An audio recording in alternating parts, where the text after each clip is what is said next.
जय हिंद मेरे दोस्तों। जितने भी क्लास 10 के विद्यार्थी एवं दर्शक हमारे चैनल पर देख रहे हैं, सभी को हमारे चैनल पर स्वागत है। अगर आप लोग हमारे चैनल पर नया है तो लाइक शेयर सब्सक्राइब कर दीजिएगा और फेसबुक पेज पर देख रहे हैं तो फॉलो कर दीजिएगा, अपने दोस्तों तक शेयर कर दीजिएगा। तो दोस्तों, आज आप लोगों को इसमें आप लोगों को चैप्टर 3 बताएंगे, जिसका प्रश्नावली है 3.2। 3.2 का आप लोगों को सवाल नंबर 1 का पहला आप लोगों को बताएंगे। तो चलिए ज्यादा समय नहीं लेते हुए सवाल की ओर चलते हैं। तो देखिए सवाल क्या कह रहा है, निम्नलिखित समीकरण युग्म को प्रतिस्थापन विधि से हल कीजिए। तो दोस्तों, यहाँ पर सवाल दिया गया है, पहला में ये दो रैखिक समीकरण है, कह रहा है इसको प्रतिस्थापन विधि से हल करने के लिए हम क्या करेंगे, इसको प्रतिस्थापन विधि से हल करेंगे। यहाँ पर एक नहीं कई सवाल आप लोगों को दिया रहेगा, क्योंकि यहाँ पर निम्न रैखिक, निम्न मतलब और भी यहाँ पर सवाल आप लोगों को दिया रहेगा। तो चलिए इसको प्रतिस्थापन विधि से हम हल करते हैं। तो सबसे पहले हम क्या करेंगे, यहाँ पर लिखेंगे सॉल्यूशन। तो देखिए यहाँ पर ये दो रैखिक समीकरण हमें सवाल में दिया है, इसलिए हम यहाँ पर लिखेंगे दिया है, क्योंकि हम नीचे लिखने वाले हैं दिया है। ठीक है, अब क्या है, x plus y equal to 14। ठीक है, ये मेरा पहला समीकरण है। अब यहाँ पर देखिए x minus y equal to 4, ये मेरा दूसरा समीकरण है। ठीक है, हमारे पास दो रैखिक समीकरण है। हम अब इसको क्या करेंगे, प्रतिस्थापन विधि से हल करेंगे। यहाँ पर लिखेंगे प्रतिस्थापन विधि, प्रतिस्थापन विधि, चूंकि हमें सवाल में कह रहा है प्रतिस्थापन विधि से हल करने के लिए, तो हम क्या करेंगे, यहाँ पर प्रतिस्थापन विधि से हल करेंगे। तो यहाँ पर हम क्या करेंगे, चलेंगे समीकरण 1 से। तो हम यहाँ पर लिखेंगे समीकरण 1 से। ठीक है, मेरा समीकरण 1 क्या है, देखिए x plus y equal to 14, ये मेरा पहला समीकरण है। x बराबर 14 माइनस y प्लस में है इधर, तो उससे जाएगा तो माइनस में हो जाएगा। ये मेरा क्या है, तीसरा रैखिक समीकरण है। ठीक है, मेरा 3 रैखिक समीकरण यहाँ पर निकल गया है। अब हम क्या करेंगे, यहाँ पर x का वैल्यू आ गया है 14 माइनस वाई, तो इस x का वैल्यू को हम क्या करेंगे, समीकरण 2 में रखेंगे। तो चलिए हम यहाँ पर लिखते हैं समीकरण 2 में x का मान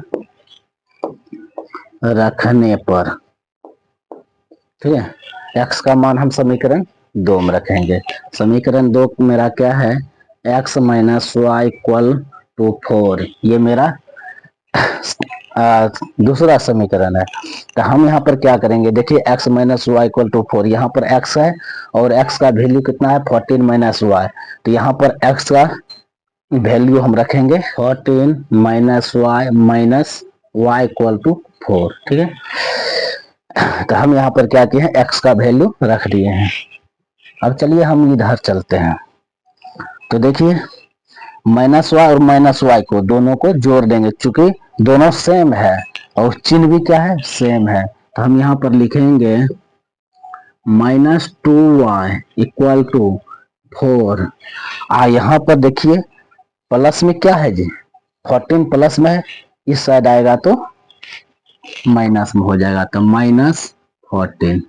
ठीक है, अब यहाँ पर देखिए -2y, अब देखिए माइनस वाला अधिक अंक है और प्लस वाला कम अंक है। जब भी हम घटाते हैं तो अधिक वाला अंक में से कम वाला अंक को घटाते हैं। तो यहाँ पर देखिए 14 में से 4 को घटाएंगे, कितना आएगा 10। अब हम चिन्ह देख रहे हैं, तो देखिए कम वाला अंक प्लस में है और अधिक वाला अंक माइनस में है, तो हम यहाँ पर क्या करेंगे, माइनस दे देंगे। अब यहाँ पर देखिए ये माइनस कट गया है, 2 5 10, इसलिए y बराबर 5, मेरा एक आंसर ये आ गया है। ठीक है, मेरा एक आंसर ये आ गया है। अब देखिए इसी y का जो मान निकला है हम समीकरण 3 में रखेंगे, तब हमें क्या होगा, x का वैल्यू प्राप्त होगा। तो देखिए समीकरण 3 यहाँ पर है, तो हम यहाँ पर y का वैल्यू रखेंगे तो हमें x का मान निकल जाएगा। तो हम यहाँ पर लिखेंगे समीकरण 3 में y का मान रखने पर, ठीक है, समीकरण 3 में हम क्या करेंगे, y का मान रखेंगे। समीकरण 3 मेरा क्या है, x equal to 14 minus y, ये मेरा समीकरण तीसरा है। तो देखिए यहाँ पर y का क्या कह रहा है, यहाँ पर y का मान रखने के लिए, तो हम यहाँ पर क्या करेंगे, y का मान रखेंगे। तो x बराबर 14 माइनस y का मान कितना है, यहाँ पर देखिए y का मान निकला है 5, तो हम यहाँ पर देंगे 5। तो इसलिए x बराबर, अब यहाँ पर देखिए 14 में से 5 को घटाएंगे तो क्या आएगा, 9 आएगा। तो मेरा यहाँ पर x का मान निकल गया है 9। एक मेरा आंसर ये हो गया है। तो देखिए y का मान और x का मान हम दोनों को निकाली है, दोनों का वैल्यू हमें प्राप्त हो गया है, दोनों का आंसर हमें निकल गया है। तो दोस्तों आप लोगों को यह क्लास कैसा लगा है, आप लोग हमें कमेंट करके जरूर बताइएगा।